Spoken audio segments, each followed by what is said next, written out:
Shorter term, though, we've got a beautiful start to the weekend out there. Lots of sunshine. We've got a few clouds still around in a couple of places, but overall in really good shape. And you see, looking out there towards Possession Sound, towards the Navy home port, looking pretty nice in Everett, and also looking good in Port Angeles with lots of sunshine there and blue sky. They started off with the blue sky. A lot of places had to work their way there. Looking out through the Seattle Tower Cam from Queen Anne, you can see a few clouds that are still kind of around there. They're a little reluctant to go away, but they eventually will. Pausable over there on the Kitsap Peninsula looking pretty good as well. Out in southwestern Washington, Wishkah Valley School just north of Aberdeen showing the sunshine, but the clouds mixing in there. Temperatures, though, warming up nicely. We're in the upper 50s and low 60s around the area. Checking the satellite image this noontime, you see that clearing taking place around the sound. A little bit of cloudiness kind of hanging near the mountains. We still have kind of a northwest wind that's kind of lifting into the mountains and producing that cloudiness.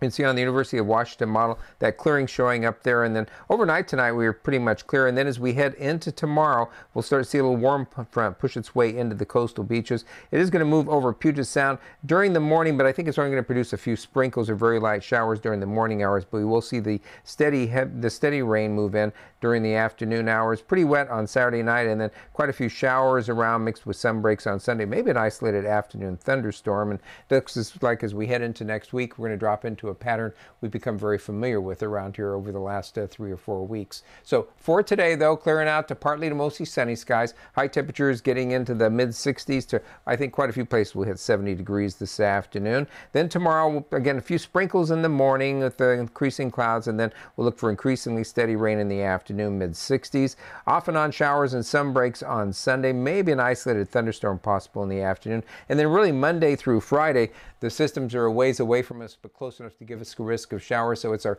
standard spring forecast for around here, Steve, of partly sunny, chance of showers each day through the week next week. Though some indications from the model that we might see some sunshine and warmer temperatures as we head into next weekend and the following week. Keeping an eye on that. Sounds good, and we'll be certainly watching Monday morning for the coverage, and we'll hear from you in the next half hour as well. Thank you, Rich.